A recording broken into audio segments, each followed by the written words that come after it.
পৃথিবীর অনেক দুর্লভ একটি জায়গাতে অবস্থিত ভয়ানক এক জেল, যেখানে মূলত থাকে পৃথিবীর সবচাইতে ভয়ানক কয়েদিরা। আর এই জেলখানার নিয়মকানুনগুলো এতটাই কঠিন ছিল যে সেখানে যদি কোনো সাধারণ কয়েদিরা যায় তাহলে তার পক্ষে সেই জেলখানায় বসবাস করাটা ছিল নরকের মতো। কারণ সেখানে কয়েদিদের উপর করা হয় ভয়ানক অত্যাচার, যেটা কোনো সাধারণ মানুষের পক্ষে সহ্য করা সম্ভব নয়। তাই সেই জেলখানাকে পৃথিবীর জাহান্নামও বলা হয়ে থাকে। আর এই জেলখানার টর্চারগুলো দেখলে যে কোনো সাধারণ মানুষের আত্মা কেঁপে উঠবে। এমনই এক ভয়ানক জেলখানায় চলে আসে মাইক নামক একজন ব্যক্তি, যে কিনা খুবই সহজ সরল এবং ভালো একজন মানুষ ছিল। তবে এই জেলখানায় আসার পরই তার পুরো জীবনটাই যেন বদলে যায়। তার সাধারণ জীবনটা পরিণত হয়ে যায় জাহান্নামে। তবে পরবর্তীতে তার সঙ্গে কি ঘটেছিল আর সে কিভাবেই বা পৌঁছে গিয়েছিল এমন ভয়ানক জেলখানাতে, এই মুভির গল্পটি সাধারণ কোনো জেলখানার গল্প নয়, বরং এই পুরো গল্পটিতে আমাদের সমাজের বাস্তব চিত্রগুলোই ফুটে উঠেছে। মানুষটি আসলে কতটা ভয়ঙ্কর এবং নির্মম হতে পারে সেটাই আমরা দেখব আজকের এই পুরো মুভিটির গল্পে। তাহলে চলুন ঘুরে আসা যাক ভয়ানক এক জেলখানার গল্প থেকে। তো গল্পটি শুরু হয় আমেরিকার একটি শহরে, যেখানে আমরা মাইক নামক একজন ব্যক্তিকে দেখতে পাই। মাইক পেশায় ছিল একজন ইঞ্জিনিয়ার। সে মূলত একটি স্টিল ফ্যাক্টরিতে কাজ করে থাকে। সে একজন আমেরিকান নাগরিক হলেও সে তার কাজের জন্য বর্তমানে রাশিয়াতে আছে। মাইকের পরিবার বলতে রয়েছে শুধুমাত্র তার ওয়াইফ জুলিয়া। আর জুলিয়া এবং সে একে অপরকে অনেক ভালোবাসে। যদিও মাইকের আর্থিক অবস্থা তেমন একটা ভালো ছিল না, কিন্তু সে তার জীবনে অনেক সুখী ছিল, কারণ তার মতো তার ওয়াইফও তাকে অনেক ভালোবাসত। কিন্তু সে যেহেতু চাকরির জন্য তার ওয়াইফের কাছ থেকে দূরে থাকতো, তাই তার ওয়াইফ সবসময় তার জন্য অপেক্ষা করত। তবে মাইক অনেক কষ্টে ছুটি নিয়ে কয়েক মাস পর পর তার ওয়াইফকে দেখতে যেত। এভাবেই তাদের জীবন অনেক ভালোই কাটছিল। এরপর দেখতে দেখতেই তাদের অ্যানিভার্সারির দিন চলে আসে। তাই মাইক সেদিন ছুটি নিয়ে তার বাড়িতে ফিরছিল। আর তার ওয়াইফ তার সঙ্গে ফোনে কথা বলতে বলতে তাকে সারপ্রাইজ দেওয়ার জন্য সমস্ত জিনিসপত্র রেডি করছিল। আর জুলিয়া আজকে অনেক খুশি ছিল, কারণ অনেকদিন ধরে সেই দিনটির অপেক্ষায় রয়েছে।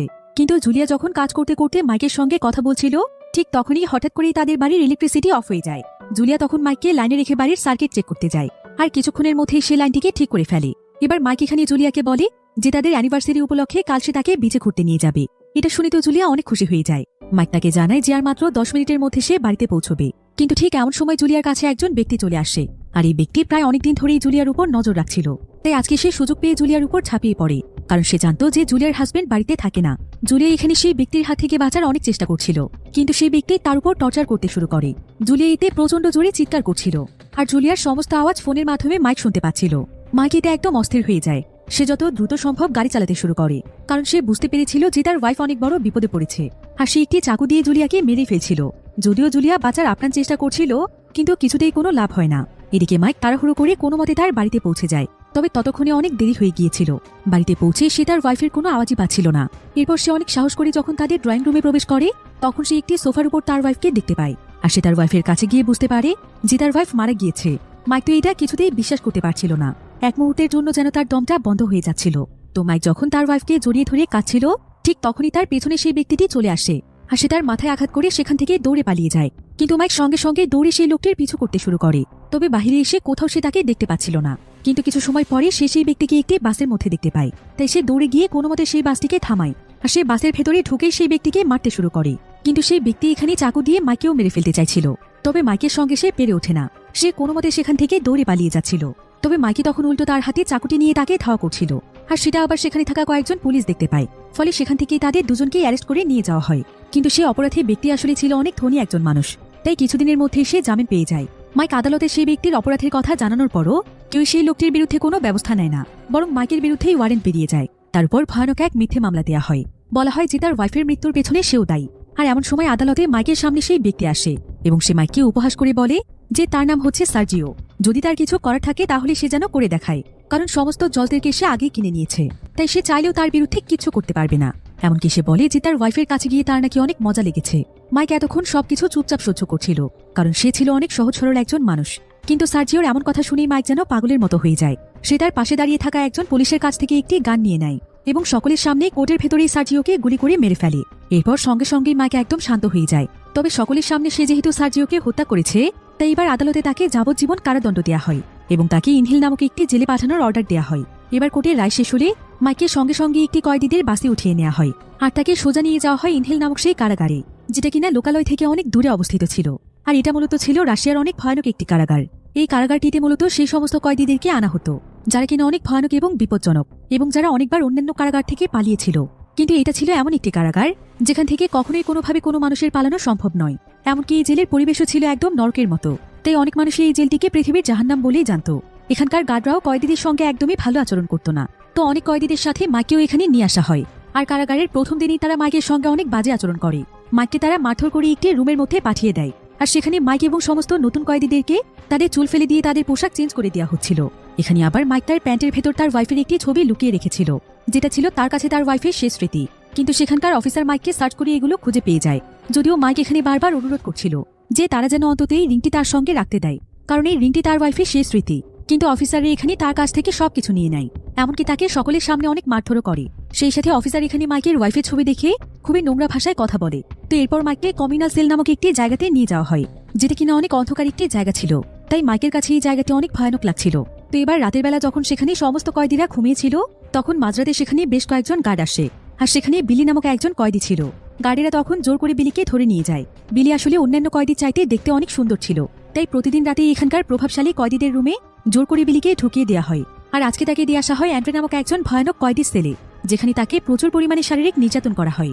এই অ্যান্ড্রে আসলে ছিল রাশিয়ান একজন মাফিয়া এবং এই জেলের অনেক ভয়ানক একজন ফাইটার, আর তার দলের লোকেরা এসে এখানকার অফিসারকে প্রতিনিয়ত টাকা দিয়ে যায়। তাই অফিসাররা তাকে এসব অন্যায় করতে সাহায্য করে। এবার সকালবেলা যখন কয়েদিদেরকে সেল থেকে বাইরে নিয়ে আসা হচ্ছিল, তখন মাইক এখানে বিলিকে দেখতে পায়। বিলি একটি জায়গাতে বসে কাঁদছিল, আর তার শরীরের বিভিন্ন জায়গাতে আঘাতের চিহ্ন ছিল। গতকাল রাতে সে আসলে বিলির চিৎকারের আওয়াজ শুনতে পেয়েছিল, কিন্তু সে বুঝতে পারছে না যে আসলে তার সঙ্গে কি হয়েছে।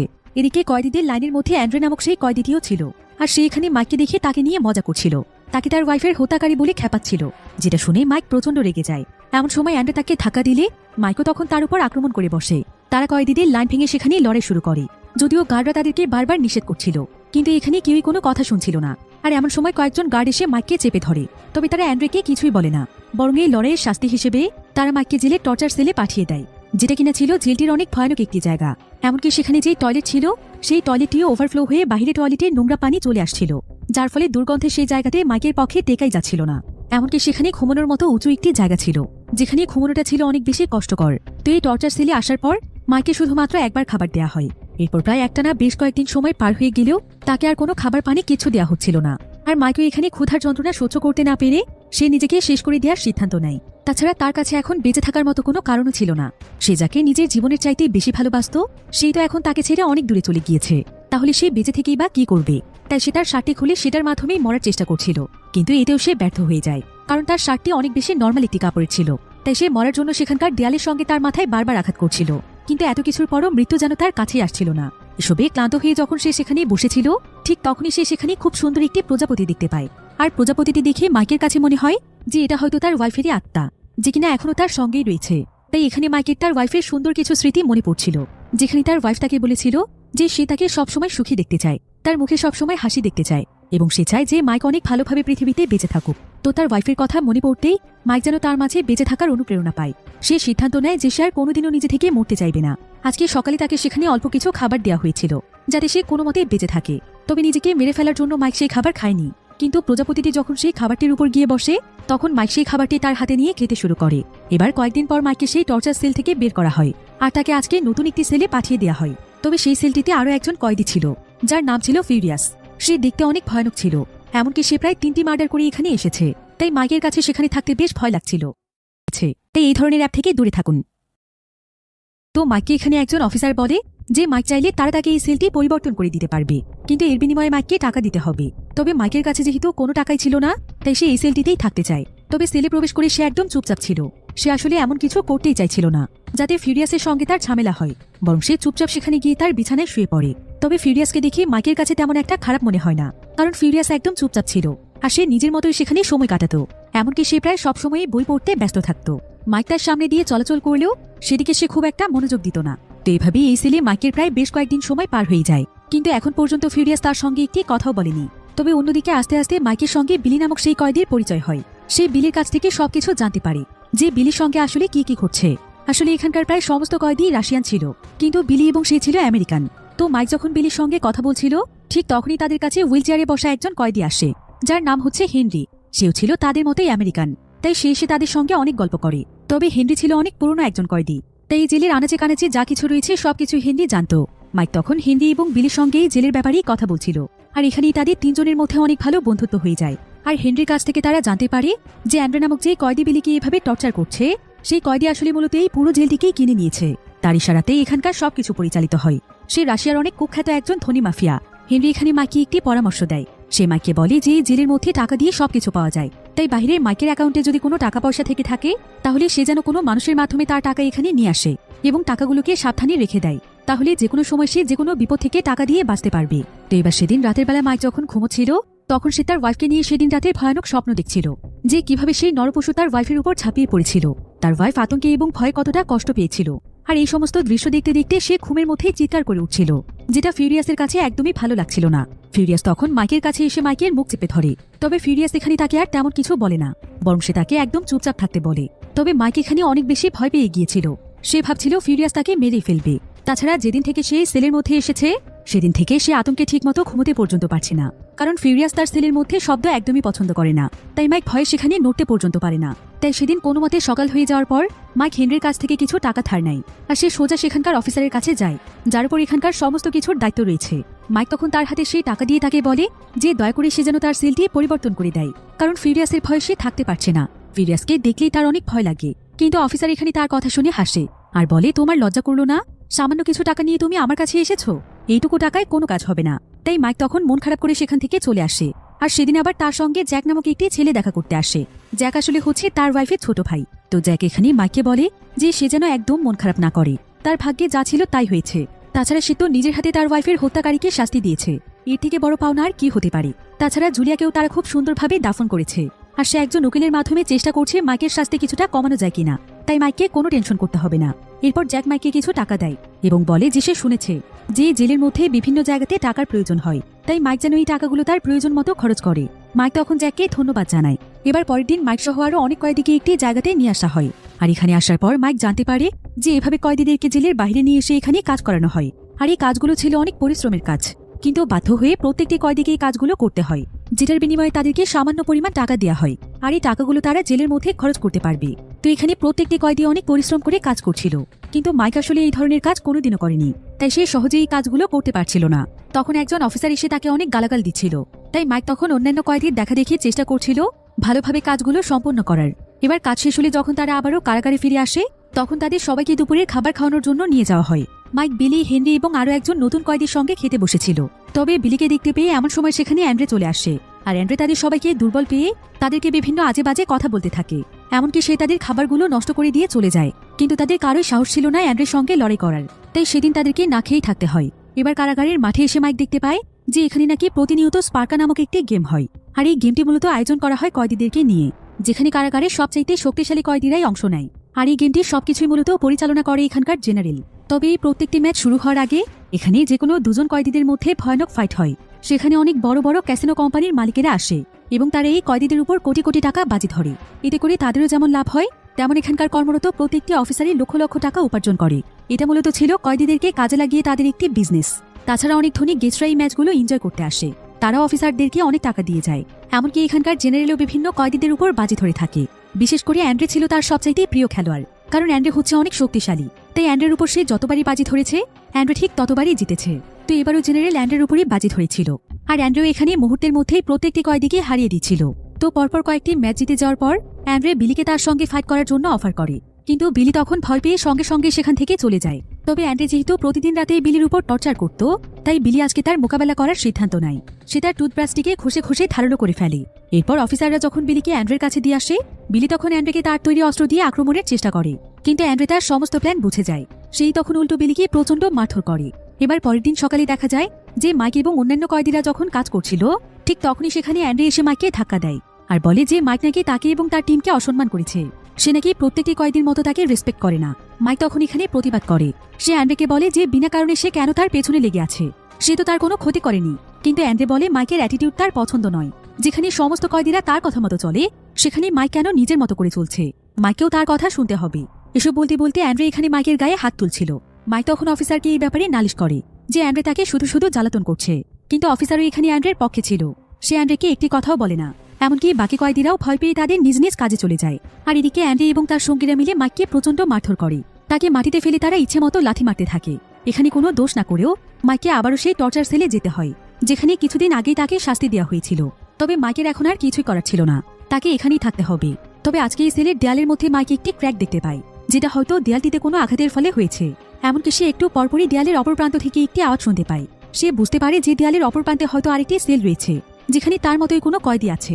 সেই কয়েদি আবার মাইকের রেসপন্স পাওয়ার জন্য হাত দিয়ে ওয়ালের মধ্যে কয়েকবার আঘাত করে, যেটা শুনে মাইকও ওয়ালে আঘাত করলে সেই কয়েদিও তখন রেসপন্স করে। তবে মাইক এখানে সেই কয়েদির সঙ্গে কথা বলার চেষ্টা করছিল, কিন্তু সেই কয়েদি হয়তো তার কোনো কথা শুনতে পায় না। এভাবেই প্রায় 2 সপ্তাহ সময় পার হয়ে যায়। আর এই সময়ের মধ্যে মাইক অনেকবার সেই কয়েদির সঙ্গে কথা বলতে চাইছিল, কিন্তু তাদের ভেতর শুধুমাত্র দেয়ালে আঘাত করেই কথা হতো, মুখ দিয়ে কেউ কিছু বলতো না। মাইকের কাছে মনে হয় দেয়ালটি অনেক মোটা হওয়ার কারণে তারা একে অপরের কোনো আওয়াজ শুনতে পায় না। তবে এভাবে দেয়ালের আঘাতের মাধ্যমে এতগুলো দিনই তারা যেন দুজনের বন্ধু হয়ে যায়। এবার পরের দিন মাইকের শাস্তি শেষ হয়, তাকে টর্চার সেল থেকে আবারও বের করে আনা হয়। এরপর মাইক যখন তার সেলে যাচ্ছিল, ঠিক তখনই তার কাছে আবারও অ্যান্ড্রে চলে আসে। অ্যান্ড্রে এখানে আবারও তাকে জ্বালাতন করতে শুরু করে। অ্যান্ড্রে বলে যে মাইক যদি এরপর থেকে তার কোনো কথা অমান্য করেছে আর তাকে কোনোভাবে অসম্মান করেছে, তাহলে সে তাকে সারা জীবনের জন্য টর্চার সেলে পাঠিয়ে দেবে। তবে মাইক এখানে তাকে আর একটি কথাও বলে না, বরং সে তার কথা ইগনোর করে দ্রুত তার সেলে চলে আসে, যেখানে আজকে ফিউরিয়াস ছিল না। তাই এখানে ফিউরিয়াসের যে বইগুলো ছিল, মাইক চুপচাপ সেখানে সময় কাটানোর জন্য ফিউরিয়াসের বইগুলো পড়ছিল। কিন্তু এমন সময় সেখানে ফিউরিয়াস চলে আসে, যেটা দেখে মাইক অনেক বেশি ভয় পেয়ে যায়। আর সে ফিউরিয়াসকে বলে যে তার বই নাকি একটু ধুলো পড়েছিল, সে সেটাই পরিষ্কার করছিল। একথা শুনে ফিউরিয়াস আর তাকে কিছুই বলে না। এবার রাতের বেলা মাইক তার সঙ্গীদের সঙ্গে ডিনার করতে যায়, আর প্রতিবারের মতো আবারও সেখানে অ্যান্ড্রে চলে আসে এবং সে এখানে মাইকে অনেক আজে বাজে কথা বলতে থাকে।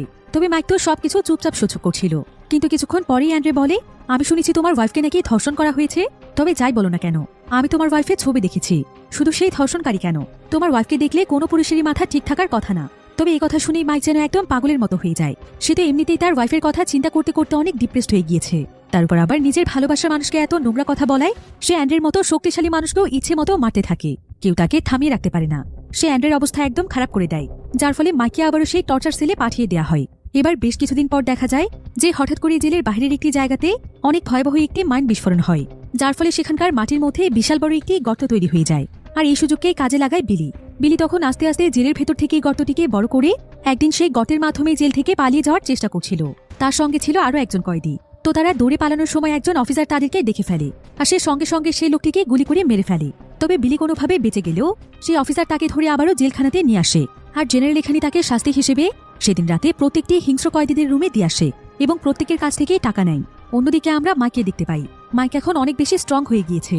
সে আসলে ভালোভাবেই বুঝতে পেরেছে যে এভাবে দুর্বল হয়ে থাকলে সেই জেলে টিকতে পারবে না, কারণ এখানে শুধুমাত্র শক্তিশালী কয়েদিদের রাজত্ব চলে। তাই সেবার মনে মনে প্রতিজ্ঞা করেছে যে সেই এখন হবে জেলের সবচাইতে ভয়ানক কয়েদি, যার ভয়ে সবাই কাবু হয়ে থাকবে।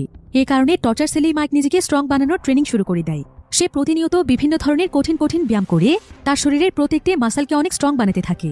টর্চার সেলের বিভিন্ন ছোটখাটো জিনিসকে কাজে লাগিয়ে সে খুব ভালোভাবে নিজেকে শক্তিশালী বানানোর ট্রেনিং করতে পারছিল।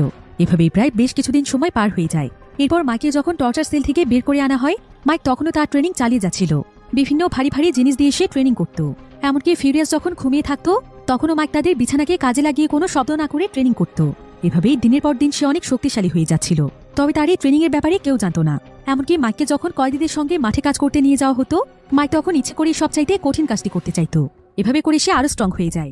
আস্তে আস্তে সে অনেক ভারী ভারী জিনিসও তুলতে পারে। যদিও বেশ কয়েকদিন ফিউরিয়াস মাইকের এই বিষয়টি লক্ষ্য করে, কিন্তু সে এতে খুশি ছিল। সে তার কোনো ব্যাপারে কিছুই বলে না। এবার বেশ কয়েকদিন পর স্পার্কা ফাইটিং এ আবারও ফাইটের আয়োজন করা হয়, যেখানে প্রতিবারের মতো অ্যান্ড্রে ছিল প্রধান ফাইটার। আর এবার অ্যান্ড্রের বিপরীতে ফাইট করবে মাইক। তাই অ্যান্ড্রে তো ফাইটের আগেই তাকে নিয়ে অনেক মজা করছিল, কিন্তু মাইক এই ফাইট নিয়েছিল খুবই সিরিয়াস, কারণ এতগুলো দিন সে এই দিনটির জন্যই ট্রেনিং করেছে।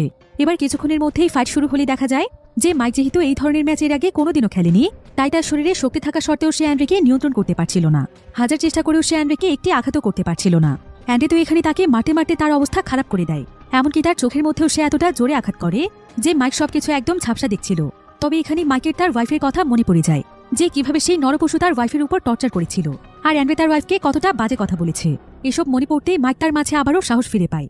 সে অ্যান্ড্রের পা ধরে তাকে এমন জোরে আছাড় দেয় যে অ্যান্ড্রে তার নিয়ন্ত্রণ হারিয়ে ফেলে, আর মাইক তাকে অনবরত মারতে থাকে। সকলে তো এতে একদম অবাক হয়ে যায়। এমনকি অফিসাররাও এটা বিশ্বাস করতে পারছিল না যে অ্যান্ড্রে এত বাজেভাবে মার খাচ্ছে। মাইক অ্যান্ড্রেকে সকলের সামনে মারতে মারতে রক্তাক্ত করে ফেলে।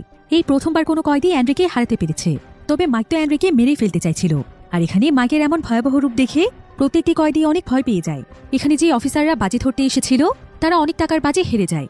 জেনারেলেরও অ্যান্ড্রের জন্য অনেক লস হয়ে যায়। আর এই ঘটনার পর অ্যান্ড্রে তার সমস্ত পপুলারিটি হারিয়ে ফেলে। সে এরপর আরও বেশ কয়েকটি ম্যাচেও মাইককে হারাতে পারে না। ফলে আস্তে আস্তে অফিসাররাও মাইকের পক্ষে চলে আসে, আর জেনারেল এখন মাইকের উপরই বাজি ধরে। ফলে তার অনেক টাকা লাভ হচ্ছিল।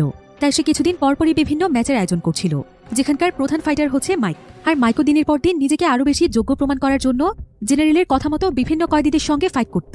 সে অনেক হিংস্রভাবে তাদেরকে মারত। তবে এসব কিছুর পেছনে সবচাইতে লাভ হতো জেনারেলের, কারণ জেনারেল মাইককে যেন তার হাতের পুতুল বানিয়ে ফেলেছিল। সে মাইককে ব্যবহার করে প্রচুর পরিমাণে টাকা উপার্জন করত। আর মাইকও আস্তে আস্তে অনেক বেশি বদলে গিয়েছিল। তার ভেতরে আগের মতো সেই সরলতা ছিল না। তবে মাইকের এই বিষয়টি বিলির কাছে একদমই ভালো লাগে না, কারণ সে মাইকে তার সরলতার জন্যই অনেক পছন্দ করত। এমনকি ফিরিয়াসের কাছেও বিষয়গুলো ভালো লাগছিল না। তারা দুজন আসলে খুব ভালোভাবেই বুঝতে পেরেছিল যে জেনারেল শুধুমাত্র মাইককে তার লাভের জন্য ব্যবহার করছে। তাই প্রত্যেকটি ম্যাচে আসলে মাইক জিতছে না, বরং বাজি ধরে জিতে যাচ্ছে জেনারেল। এবার আজকের ম্যাচ শেষ করে মাইক যখন তার রুমে আসে, তখন সে তার চুল দাড়ি সবকিছু কেটে ফেলছিল। তবে এমন সময় সেখানে ফিরিয়াস চলে আসে। ফিরিয়াস দেখতে পায় যে মাইক একদম তার চেহারাই বদলে ফেলেছে, তাকে পুরোপুরি একজন মাফিয়া গ্যাংস্টারের মতোই দেখাচ্ছে। তাই ফিরিয়াস প্রথমবারের মতো মাইকের সঙ্গে কথা বলে। সেখানে মাইককে বলে, জানো মাইক, তোমার সরলতাকে আমি অনেক পছন্দ করতাম। তুমি এখন নিজেকে যেটা দেখানোর চেষ্টা করছো, তুমি আসলে সেটা নও। দয়া করে নিজের পাওয়ারের জন্য নিজের সত্যিকারের তুমিকে হারিয়ে ফেলো না। আর এই কারাগারে শক্তিশালী হওয়াটা ঠিক আছে, কিন্তু অফিসারদের হাতের পুতুল হয়ে যেও না। তাদেরকে তোমার উপর বাজি ধরে জিততে দিও না, ওরা তোমাকে ব্যবহার করছে। তবে মাইক এখানে শুধু চুপচাপ তার কথাগুলো শোনে, সে আর একটি কথাও বলে না।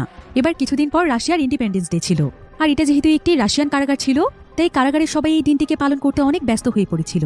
ফলে বিলির কাছে আজকে অনেক বড় একটি সুযোগ রয়েছে এখান থেকে পালিয়ে যাওয়ার, কারণ বিলি আর এখানে একদিনও থাকতে চাইছিল না। এখানে তার প্রত্যেকটি মুহূর্তই যেন নরকের মতো কাটছিল। প্রতিদিন রাতে টর্চার সে সহ্য করতে পারছে না। আর তাকে আজকে পালাতে সাহায্য করবে হেনরি। আসলে হেনরি যেহেতু এই কারাগারের সবকিছু জানতো, তাই এই কারাগারের চাবি কোথায় থাকে সেটাও তার জানা আছে। ফলে হেনরি অনেক কষ্ট করে বিলিকে কারাগারের চাবি এনে দেয়। বিলি তখন তাকে মন থেকে ধন্যবাদ জানায়। এরপর সে বিদায় নেওয়ার জন্য মাইকের কাছে চলে যায়। আর সে মাইককে জানায় যে সে আজকে এখান থেকে চলে যাচ্ছে। এদিকে মাইকের আজকে স্পেশাল একটি ফাইট ছিল, আর আজকে তার সঙ্গে ফাইট করার জন্য অন্য একটি কারাগার থেকে ফালিয়া নামক একজন কয়েদিকে আনা হয়েছে, যে কিনা অনেক ভয়ানক একজন ফাইটার ছিল। তো তারা এখানে প্রথমে একে অপরের সঙ্গে পরিচিত হয়। কিন্তু আজকে যেহেতু ইন্ডিপেন্ডেন্স ডে ছিল, তাই তাদের ফাইটটি স্থগিত করে আজকে তাদেরকে আনন্দ করতে বলা হয়। এবার সেদিন রাতের বেলা পার্টিতে যখন সবাই ডিনার করতে ব্যস্ত ছিল, তখন এই সুযোগে বিলি পালিয়ে যাওয়ার চেষ্টা করছিল। কিন্তু ঠিক তখনই সেখানে জেনারেল চলে আসে, আর তারা বিলিকে ধরে ফেলে। এখানে আমরা জানতে পারি যে হেনরি আসলে বিলিকে ধোঁকা দিয়েছে। হেনরি নিজে জেনারেলকে বিলির ব্যাপারে সবকিছু বলে দিয়েছে। সামান্য কিছু মেডিসিনের বিনিময়ে সেই কাজটি করেছে, কারণ এই মেডিসিনগুলো না খেলে সে অনেক অসুস্থ হয়ে যায়। তবে হেনরি যখন জেনারেলকে বিলির ব্যাপারে সবকিছু বলছিল, তখন সেই সবকিছু আড়ালে থেকে দেখতে পেয়েছিল ফিরিয়াস। তবে বিলি তো এটা কোনোভাবেই কল্পনাও করতে পারেনি যে হেনরি তার সঙ্গে এমন করবে। তো জেনারেল এখানে বিলিকে আবারও বন্দী বানিয়ে ফেলে। এবার পরের দিন কারাগারে আবারও ফাইটের আয়োজন করা হয়, আর ফালিয়াকে বলা হয় যে যদি সে কোনোভাবে এই ফাইটে জিততে পারে, তাহলে তার জন্য স্পেশাল গিফট রয়েছে। আর ফালিয়া আসলে ছিল অনেক শক্তিশালী, সে অনেক শক্তিশালী ফাইটারদেরকেও হারিয়ে দিয়েছে। তাই আজকে প্রথমবার মাইক যেহেতু ফালিয়ার সঙ্গে লড়ছে, তাই মাইক তার কৌশলগুলো ধরতে পারছিল না। ফলে ফালিয়া খুব সহজেই ম্যাচটি জিতে যায়। এরপর সেদিন রাতের বেলা ফালিয়াকে তার প্রাইজ দেওয়া হয়, আর এই প্রাইজ আসলে ছিল বিলি। অফিসাররা ফালিয়াকে বিলির রুমে প্রবেশ করিয়ে দেয়। তবে বিলি যেন আজ একদম স্তব্ধ হয়ে যায়, সে আজ কোনো প্রতিবাদ করে না। আর পরের দিন সকালে দেখা যায় যে বিলি তার সেলের মধ্যে অনেক খারাপ অবস্থায় পড়ে আছে। তার শরীরে শত শত আঘাতের চিহ্ন ছিল। ফালিয়া আসলে তার উপর এতটা অত্যাচার করেছে যে সে এখন তার জীবনের শেষ মুহূর্ত গুনছে। তবে তার এমন খারাপ অবস্থাতেও কেউ তার কাছে আসছিল না। কিন্তু এমন সময় বিলিকে মাইক দেখতে পায়। সে দ্রুত তখন বিলির কাছে আসে, আর বিলি এখানে তার মৃত্যুর আগে মাইককে বলে যে এখানকার সবাই মাইককে ব্যবহার করছে, তাই মাইক যেন কোনোভাবেই তাদের হাতের পুতুল হয়ে না থাকে। মাইক যেন তার সত্যিকারের রূপে আবারও ফিরে আসে, কারণ পৃথিবীতে শত শত বছর কোনো খারাপ মানুষ হয়ে বাঁচার চাইতে অন্তত একদিন ভালো মানুষ হয়ে মৃত্যুবরণ করাটা অনেক বেশি আনন্দের। এসব কথা বলতে বলতেই বিলি সেখানেই মারা যায়। বিলির এই মৃত্যু মাইকের মনে অনেক বেশি দাগ কেটে গিয়েছিল, কারণ এখানকার প্রত্যেকেই বিলির উপর অনেক বেশি টর্চার করেছে। একজন ছেলে মানুষের উপর নরপশুদের মতো নির্যাতন চালিয়েছে। এবার কিছুক্ষণের মধ্যেই তাদের ফাইটিং ম্যাচ শুরু হয়, যেখানে ফিরিয়াস এবং মাইক ফাইট করবে। কিন্তু মাইকের এখানে বারবার বিলির কথা মনে পড়ছিল, তাই সে সেখানে চুপচাপ বসে থাকে। সে আজ থেকে আর ফাইট করতে চাইছিল না। কিন্তু এমন সময় সেখানে ফাইট করতে ফালিয়া চলে আসে, আর সে তার সঙ্গে ফাইট করতে শুরু করে দেয়। তবে মাইক আজকে তাকে একবারের জন্য আঘাত করছিল না। কিন্তু এদিকে মাইকের উপর বাজি ধরেছিল জেনারেল, তাই মাইকের এমন অবস্থা দেখে জেনারেল অনেক রাগ করছিল। কিন্তু মাইকের এভাবে চুপচাপ দাঁড়িয়ে থাকার কারণে ফালিয়া খুব সহজেই এই ম্যাচটি জিতে যায়। কিন্তু জেনারেল এতে প্রচন্ড রেগে গিয়েছিল, তাই সে তখন মাইককে শাস্তি দেওয়ার জন্য ট্রেনে সেখান থেকে নিয়ে যায়। কারণ মাইক জানিয়ে দিয়েছিল যে আজকের পর থেকে সে আর ফাইট করবে না। এরপর দেখা যায় যে মাঠের মাঝখানে একটি পিলারের সাথে সে মাইকের হাতগুলো উঁচু করে তাকে সেখানে বেঁধে রেখেছে। আর সেখানে প্রচন্ড রোদ ছিল, তাই মাইকের সেখানে থাকতে অনেক কষ্ট হচ্ছিল। কিন্তু ঘন্টার পর ঘন্টার সময় পার হয়ে গেলেও তারা মাইকের বাঁধন খুলে দেয় না। অন্যদিকে আমরা ফিরিয়াসকে দেখতে পাই, যেখানে একটি জায়গাতে হেনরিকে একা পেয়েছিল। তাই সে সুযোগ বুঝে হেনরির কাছে আসে। তার কাছে আবার ছোট্ট একটি কেরোসিনের বোতল ছিল। ফিরিয়াস তখন হেনরির শরীরে কেরোসিনগুলো ঢালতে থাকে। হেনরি তো এতে অনেক ভয় পেয়ে যায়, আর সে জানতে চায় যে ফিরিয়াস তার সঙ্গে কেন এমন করছে। ফিরিয়াস তখন বলে কারণ সে সহজ সরল একটি ছেলের বন্ধু হয়ে শেষ পর্যন্ত তাকে ধোঁকা দিয়েছে।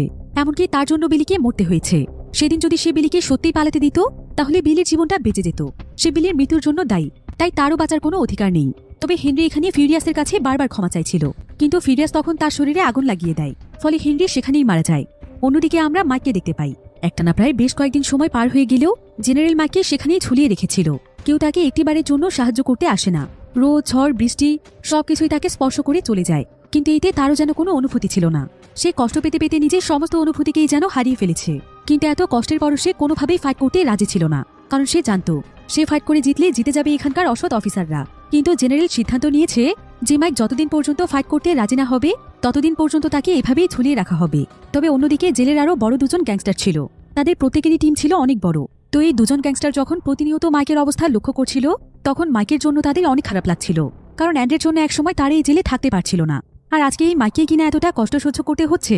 এসব কথা চিন্তা করে এই দুই গ্যাংস্টারের টিম এখন এক হয়ে যায়। এবার পরের ম্যাচে যখন তাদেরকে ফাইট করতে বলা হয় তখন তারা দুজনেই এখানে জানিয়ে দেয় যে তাদের বিনোদন এবং টাকা উপার্জনের জন্য তারা নিজেদের মধ্যে আর ফাইট করবে না। এসব কথা শুনে অফিসাররা অনেক দুশ্চিন্তায় পড়ে যায়, কারণ এখন কোনো কয়েদি তাদের কথা শুনতে চাইছিল না। তাই তারা চাইলেও এখন প্রত্যেকটি কয়েদিকে মাইকের মতো শাস্তি দিতে পারবে না। তবে কয়েদিদের এমন সিদ্ধান্তে অফিসার এবং জেনারেল সহ সবাই অনেক বেশি ক্ষিপ্ত হয়ে গিয়েছিল, কারণ তারা কেউ যদি ফাইট না করে তাহলে তো তারা আর টাকা উপার্জন করতে পারবে না। এখন কয়েদিদের এমন বিদ্রোহ দেখে তাদের হেড অফিসার জেনারেলকে অর্ডার দেয় মাইকে যাতে মুক্ত করে দেওয়া হয়।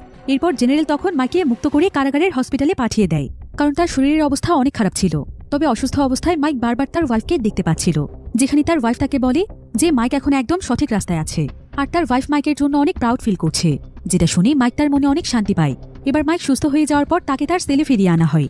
এরপর একদিন রাতের বেলা দেখা যায় যে মাইকের সেলের ব্লকের মধ্যে হেড অফিসার আসে, যার নাম হচ্ছে রুশ।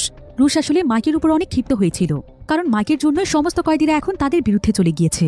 তো অফিসার রুশ এখানে এসে মাইকে বলে যে তাকে এখন তার জীবনে শেষ একটি ফাইট করতে হবে, আর সে চাইলেও এখন এই ফাইট থেকে দূরে সরতে পারবে না, কারণ সেটার জন্য তারা সমস্ত ব্যবস্থা আগে করে রেখেছে। যে সমস্ত কয়েদিরা মাইকের পক্ষে ছিল তাদের সবাইকেই তারা তাদের সেলে লক করে দিয়েছে। এদিকে মাইকের এখানে কোনো কিছু বলার আগেই অফিসাররা সেখানে মিলাক নামক একজন কয়েদিকে নিয়ে আসে, যে কিনা দেখতে একদম দানবের মতো ছিল, এবং এই কয়েদি ছিল অনেক বেশি হিংস্র। আসলে তার মানসিক সমস্যা ছিল, আর সে তার সামনে যাকেই পেত তার উপরে খুবই ভয়ানকভাবে হামলা করত। এমনকি সে প্রায় 2 টন পর্যন্ত ওজন এক হাতেই তুলে ফেলতে পারত। তাই অফিসাররা তাকে এতদিন আলাদা একটি সেলের মধ্যে বন্দী করে রেখেছিল, আর যখনই কোনো কয়েদিকে মারতে হয় তখনই তারা মিলাকের মাধ্যমে তাকে মেরে ফেলে। তো অফিসাররা মিলাককে মাইকের সামনে ছেড়ে দিয়ে দূরে চলে যায়। মাইক তো এখানে মিলাককে দেখে অনেক ভয় পেয়ে গিয়েছিল, আর মিলাকও সঙ্গে সঙ্গে গিয়ে মাইকের উপর হামলা করে।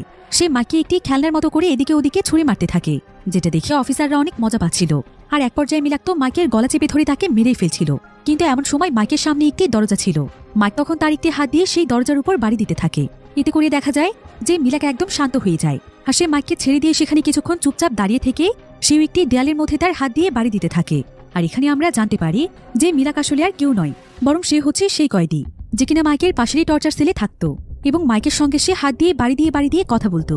আর মিলাককে দেখে মাইকও বুঝতে পেরেছিল যে মিলাকে আসলে হচ্ছে সেই কয়েদি, তাই সে হাত দিয়ে বাড়ি দিয়ে তার কাছ থেকে বাঁচার চেষ্টা করছিল। এদিকে মিলাকও যখন এখানে মাইকে চিনতে পারে তখন সে মাইকের কাছে এসে মাইকের চেহারায় হাত বুলিয়ে দেয়। সে ইশারায় তার কাছে ক্ষমা চাইতে থাকে, কারণ মিলাক আসলে মাইকে নিজের বন্ধু মনে করে, কারণ এই জেলের মধ্যে মাইকে হচ্ছে একমাত্র ব্যক্তি যে কিনা মিলাকের সঙ্গে কথা বলার চেষ্টা করেছিল। এদিকে মিলাকের এমন কাণ্ড দেখে অফিসার রুশ এবং তার সঙ্গীরা তো একদম অবাক হয়ে যায়, আর জেনারেল এখানে মাইকের উপর রেগে গিয়ে তাকে মেরে ফেলার জন্য তার দিকে বন্দুক তাক করে। মাইক তখন এখানে চিৎকার করে বলে যে তারা যদি তাকে এখানে মেরেও ফেলে তাও সে আর তাদের জন্য লড়বে না, তাদের স্বার্থের জন্য সে কোনো মানুষকে আঘাত করতে পারবে না। এদিকে মিলাক যখন তার বন্ধুর বিপদ বুঝতে পারে তখন মিলাক দৌড়ে এসে অনবরত অফিসারদের উপর হামলা শুরু করে।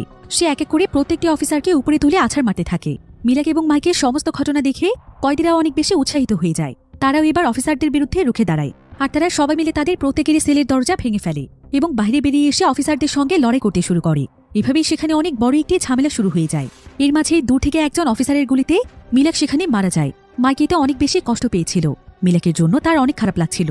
এরপর সে এখানে মিলাককে মন থেকে অনেক শ্রদ্ধা জানিয়ে একটি কাপড় দিয়ে সুন্দর করে তার চেহারা ঢেকে দেয়। এদিকে সমস্ত কয়েদিরা যখন অফিসারদের সঙ্গে লড়াই করতে ব্যস্ত ছিল তখন মাইক সোজা চলে যায় ফিউরিয়াসের সঙ্গে কথা বলতে। সে এখানে ফিউরিয়াসকে জানায় যে ফিউরিয়াস তাকে ঠিকই বলেছিল যে সে যেন নিজের আসল রূপে ফিরে আসে। সে যতই তার রূপ পাল্টে খারাপ সাজার চেষ্টা করুক না কেন, কিন্তু ভেতর থেকে সে কখনোই কোনো খারাপ মানুষ হতে পারেনি। আর বিলি তাকে একটা কথা বলেছিল যেটা তার সারা জীবন মনে থাকবে, সেটা হলো খারাপ মানুষ হয়ে 1000 বছর বাঁচার চাইতে ভালো মানুষ হয়ে অন্তত একদিন বাঁচাটাও আনন্দের বিষয়। এরপর মাইক ফিউরিয়াসকে তার জীবনের সমস্ত ঘটনা বলে যে কিভাবে সে জেল পর্যন্ত এসেছে, আর তার এবং তার ওয়াইফের সঙ্গে কতটা নির্মম ঘটনা ঘটেছিল। এরপরে জেলে এসে হাজারো অত্যাচার সহ্য করার পরে সে নিজেকে পাল্টে ফেলতে বাধ্য হয়েছে। মাইকের কথা শুনে ফিউরিয়াস অনেক ইমোশনাল হয়ে যায়। ফিউরিয়াস বলে যে তাকে দেখে অনেক খারাপ একজন মানুষ মনে হলেও প্রকৃত অর্থে সে অনেক নরম মনের একজন মানুষ, আর সেও কখনো অন্যায় সহ্য করতে পারে না। এরপর ফিউরিয়াস মাইককে আরো বলে যে সে চায় মাইক যেন আগের মতোই তার স্বাভাবিক জীবনে ফিরে যায়, আগের মতোই সহজ সরল একজন মানুষ হয়ে জীবনযাপন করে। তাই মাইক চাইলে সে তাকে এখান থেকে পালাতে সাহায্য করতে পারে। এরপর ফিউরিয়াস মাইককে তার সঙ্গে করে তার সেলে নিয়ে যায়, আর সে মাইককে কিছু জরুরি কাগজপত্র দিয়ে বলে যে এখানে সেই সমস্ত অফিসারদের বিরুদ্ধে সমস্ত প্রমাণ রয়েছে যারা এই কারাগারের মধ্যে দুর্নীতি করছে, এমনকি এই কারাগারের মধ্যে কয়েদিদের সঙ্গে কি কি অন্যায় করা হয় সেই সমস্ত বিষয়ের প্রমাণ সে এখানে জমা করে রেখেছে। এমনকি এখানে যে ফাইটিং এর মাধ্যমে বাজি ধরা হয় সেই ব্যাপারেও সকল তথ্য আছে। তাই মাইক যেন তার সঙ্গে করে এগুলো নিয়ে যায় এবং পরবর্তীতে সে যেন কোর্টে গিয়ে এগুলো জমা দিয়ে দেয়। সেই সাথে ইউএস গভর্নমেন্ট এবং মিডিয়ার সামনে গিয়ে যেন সে সবকিছু বলে দেয়। অন্যদিকে কারাগারের এমন ভয়াবহ পরিস্থিতি দেখে অফিসাররা খবর দিয়ে আরও অনেক পুলিশকে তাদের কারাগারে নিয়ে আসে। এরপর সবাই মিলে আবারও একসঙ্গে কয়েদিদেরকে বন্দী বানাতে থাকে। ফলে মাইকের কাছেও পালানোর মতো আর কোনো সুযোগ থাকে না। কিন্তু ফিউরিয়াস একটি প্ল্যান তৈরি করে ফেলেছিল।